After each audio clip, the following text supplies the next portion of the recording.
ಹಾಗೆ ಇಲ್ಲಿ ತನಕ ಅಂದ್ರೆ 40 ವರ್ಷಗಳಿಂದ ಇಲ್ಲಿ ತನಕ ಬೆಣ್ಣೆ ನಗರಿ ದಾವಣಗೆರೆ ಅಂತಂದ್ರೆ ಬೆಣ್ಣೆ ತಿಂದಷ್ಟೇ ಈಸಿ ಅನ್ನೋ ರೀತಿಯಲ್ಲಿತ್ತು. ಆದ್ರೆ ಈಗ ಸ್ವಲ್ಪ ಅಲ್ಪಸಂಖ್ಯಾತ ಸಮುದಾಯದವರ ವಿರೋಧ ಇರೋದ್ರಿಂದ ಗೆಲ್ಲೋದು ಒಂದ್ ಸ್ವಲ್ಪ ಕಷ್ಟ ಅಂತಾನೂ ಹೇಳಲಾಗ್ತಾ ಇದೆ. ಜೊತೆಗೆ ಗೆಲ್ಲೋ ಆತ್ಮವಿಶ್ವಾಸ ಕಾಂಗ್ರೆಸ್ ನಾಯಕರಿಂದ ವ್ಯಕ್ತವಾಗ್ತಾ ಇದೆ. ಆದ್ರೆ ಬಾಗಲಕೋಟೆಯಲ್ಲಿ ಮಾತ್ರ ಕಂಪ್ಲೀಟ್ ಆಗಿ ಈ ಸಲ ಬಂದಿರುವಂತ ಸಮೀಕ್ಷಾ ವರದಿ ಪ್ರಕಾರ ಕಾಂಗ್ರೆಸ್ಗೆ ಟೆನ್ಷನ್ ತಂದಿಟ್ಟಿರೋದು ಗ್ಯಾರಂಟಿ ಅಂತ ಹೇಳಬಹುದು. HY ಮೇಟಿ ಅವರು ನಿಧನರಾದ ಮೇಲೆ ಅಲ್ಲಿ ಬೈ ಎಲೆಕ್ಷನ್ ನಡೀತಾ ಇದೆ. HY ಮೇಟಿ ಅವರ ಮಗ ಉಮೇಶ್ ಮೇಟಿಗೆ ಕಾಂಗ್ರೆಸ್ ಟಿಕೆಟ್ ಅನ್ನು ಕೊಟ್ಟಿದೆ. ಬಿಜೆಪಿಯಿಂದ ವೀರಣ್ಣ ಚರಂತಿಮಠ ಅವರು ಕಣದಲ್ಲಿದ್ದಾರೆ. ಕಾಂಗ್ರೆಸ್ ಒಂದು ಆಂತರಿಕ ಸಮೀಕ್ಷೆಯನ್ನ ನಡೆಸಿದೆ. ಬಿಜೆಪಿ ಇಲ್ಲಿ ಜಿದ್ದಿನ ಫೈಟ್ ಕೊಡೋ ಚಾನ್ಸಸ್ ಇದೆ ಅನ್ನುವಂತಹ ವರದಿ ಬಂದಿರೋದು ಇದು ಕಾಂಗ್ರೆಸ್ನ ತಲೆನೋವನ್ನ ಜಾಸ್ತಿ ಮಾಡಿದೆ. ಆಂತರಿಕ ಸಮೀಕ್ಷೆಯಲ್ಲಿ ಬಂದಂತಹ ಕೆಲವೊಂದು ಅಂಶಗಳ ಪ್ರಕಾರ ಪಕ್ಷ ತನ್ನ ರಣತಂತ್ರವನ್ನ ಚೇಂಜ್ ಮಾಡೋ ಅನಿವಾರ್ಯತೆಗೆ ಬಿದ್ದಿದೆ ಅಂತ ಹೇಳಲಾಗ್ತಾ ಇದೆ. ಹೀಗಾಗಿ ಸಿದ್ದರಾಮಯ್ಯನವರೇ ಅಖಾಡಕ್ಕಿಳಿದಿದ್ದಾರೆ. ಇಡೀ ಅರ್ಧ ಸಂಪುಟವನ್ನ ಬಾಗಲಕೋಟೆಗೇನೆ ಕಳಿಸ್ಬಿಟ್ಟಿದ್ದಾರೆ. ಏಪ್ರಿಲ್ 9ನೇ ತಾರೀಕು ಬಾಗಲಕೋಟೆ ಹಾಗೆ ದಾವಣಗೆರೆ ದಕ್ಷಿಣ ವಿಧಾನಸಭಾ ಕ್ಷೇತ್ರದ ಬೈ ಎಲೆಕ್ಷನ್ ನಡೆಯುತ್ತೆ. ಬಿಜೆಪಿ ನಾಯಕರು ತಮ್ಮಲ್ಲಿರೋ ಎಲ್ಲ ಮನಸ್ತಾಪಗಳನ್ನ ಸೈಡ್ಗಿಟ್ಟು ಎರಡೂ ಕ್ಷೇತ್ರದಲ್ಲಿ ಭರ್ಜರಿ ಪ್ರಚಾರವನ್ನ ಮಾಡ್ತಾ ಇದ್ದಾರೆ. ಅದರಲ್ಲೂ ಬಾಗಲಕೋಟೆಯಲ್ಲಿ ಬಿಜೆಪಿಯ ಉಚ್ಚಾಟಿತ ಶಾಸಕ ಬಸನಗೌಡ ಪಾಟೀಲ್ ಯತ್ನಾಳ್ ಅವರು ತಮ್ಮ ಸ್ನೇಹಿತನ ಪರವಾಗಿ ಪ್ರಚಾರದ ಅಖಾಡದಲ್ಲಿ ಬ್ಯುಸಿಯಾಗಿದ್ದಾರೆ.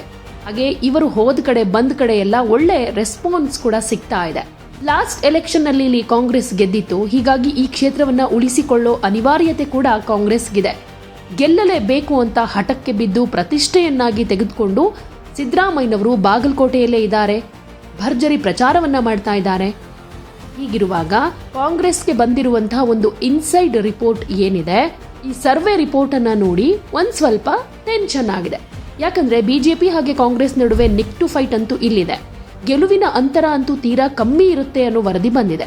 ಹೀಗಾಗಿ ಸಿದ್ದರಾಮಯ್ಯನವರು ತಮ್ಮ ಸಚಿವ ಸಂಪುಟದ 20 ಸಚಿವರು 40 ಶಾಸಕರನ್ನ ಬಾಗಲಕೋಟೆಯಲ್ಲಿ ಖುದ್ದು ಮುಂದೆ ನಿಂತು ಪ್ರಚಾರ ಮಾಡಬೇಕು ಅಂತ ಸೂಚನೆ ಕೊಟ್ಟಿದ್ದಾರಂತೆ. ಕಳೆದ ಎಲೆಕ್ಷನ್ ನಲ್ಲಿ ವೀರಣ್ಣ ಚರಂತಿಮಠ ಅವರು ಕೇವಲ 5,000 ಮತಗಳಿಂದಷ್ಟೇ ಸೋತಿದ್ದು. ಸೊ ಗೆಲುವಿನ ಅಂತರ ಕಾಂಗ್ರೆಸ್ಗೂ ಕೂಡ ಕಮ್ಮಿ ಇತ್ತು.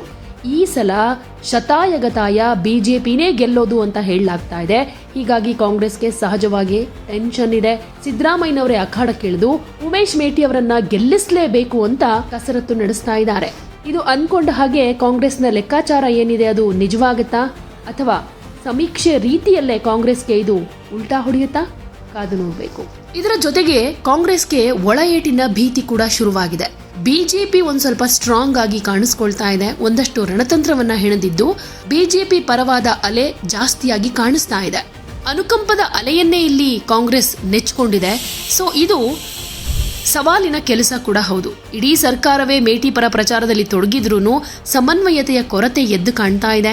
ಅಹಿಂದ ಮತವನ್ನ ಸೆಳೆಯೋದಕ್ಕೆ ಸಚಿವರಾದ ಸತೀಶ್ ಜಾರಕಿಹೊಳಿ, RB ತಿಮ್ಮಾಪುರ ಬಣ ಒಂದುಗೂಡಿ ಕೆಲಸ ಮಾಡ್ತಾ ಇಲ್ಲ ಅನ್ನೋ ಆರೋಪ ಕೂಡ ಸ್ಥಳೀಯ ನಾಯಕರಲ್ಲಿ ಕೇಳಿಬರ್ತಾ ಇದೆ.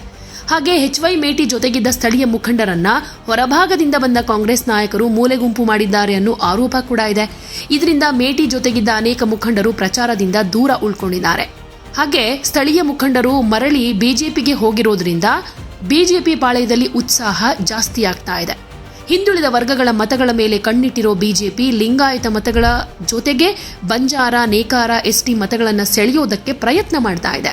ಅರವಿಂದ್ ಲಿಂಬಾವಳಿ, ಗೋವಿಂದ ಕಾರಜೋಳ, ಶ್ರೀರಾಮುಲು, P ರಾಜೀವ್, ಪ್ರತಾಪ್ ಸಿಂಹ, ಯತ್ನಾಳ್ ಸೇರಿದ ಹಾಗೆ ಅನೇಕ ನಾಯಕರು ತಮ್ಮದೇ ತಂಡ ಕಟ್ಟಿಕೊಂಡು ಕ್ಷೇತ್ರದ ತುಂಬಾ ಓಡಾಟ ನಡೆಸ್ತಾ ಇದ್ದು ಬಿಜೆಪಿ ಸಂಘಟಿತ ಪ್ರಯತ್ನ ಇಲ್ಲಿ ಯಶಸ್ಸು ಕೊಡುತ್ತೆ ಅನ್ನೋ ಆತ್ಮವಿಶ್ವಾಸ ಕೂಡ ಕಾಣಿಸ್ತಾ ಇದೆ. ಇನ್ನು ಶಿವಾಜಿ ಜಯಂತಿ ಮೆರವಣಿಗೆ ಸಂದರ್ಭದಲ್ಲಿ ಮುಸ್ಲಿಂ ಸಮುದಾಯದ ಯುವಕರು ನಡೆಸಿದ್ದ ಕಲ್ಲು ತೂರಾಟ ಪ್ರಕರಣ ರಾಜ್ಯಾದ್ಯಂತ ಚರ್ಚೆಯಾಗಿತ್ತು. ಕಾಂಗ್ರೆಸ್ ಸರ್ಕಾರದ ವಿರುದ್ಧ ಜನಾಭಿಪ್ರಾಯವನ್ನ ಮೂಡಿಸುವಲ್ಲಿ ಬಿಜೆಪಿ ಯಶಸ್ವಿಯಾಗಿತ್ತು. ನಂತರ ಪೊಲೀಸ್ ಇಲಾಖೆ ನಡೆದುಕೊಂಡ ರೀತಿ ವಿರುದ್ಧ ಕೂಡ ಆಕ್ರೋಶ ವ್ಯಕ್ತವಾಗಿತ್ತು. ಇದರ ಲಾಭ ಪಡೆಯೋದಕ್ಕೆ ಬಿಜೆಪಿ ಚುನಾವಣಾ ಪ್ರಚಾರದ ವೇದಿಕೆಯನ್ನ ಬಳಸಿಕೊಳ್ತಾ ಇದೆ. ಆದರೆ ಈ ಘಟನೆಯನ್ನ ಯಾವ ರೀತಿ ತೆಗೆದುಕೊಂಡು ಮತ ಕೊಡ್ತಾರೆ ಅನ್ನೋದನ್ನ ಕಾಲ ಉತ್ತರ ಕೊಡುತ್ತೆ. ಯಾವುದೇ ಸುದ್ದಿಯ ಅಪ್ಡೇಟ್ ಅನ್ನ ಮಿಸ್ ಮಾಡ್ಕೊಳ್ಬಾರ್ದು ಅಂದ್ರೆ ಈಗ್ಲೇ ಒನ್ ಇಂಡಿಯಾವನ್ನ ಸಬ್ಸ್ಕ್ರೈಬ್ ಮಾಡಿ. ನಿಮಗೆ ಬೇಕಾದ ಭಾಷೆಯಲ್ಲಿ ಎಲ್ಲಾ ಸುದ್ದಿ ತಿಳಿಬೇಕು ಅಂದ್ರೆ ಒನ್ ಇಂಡಿಯಾ ಆಪ್ ಅನ್ನ ಡೌನ್ಲೋಡ್ ಮಾಡ್ಕೊಳ್ಳಿ.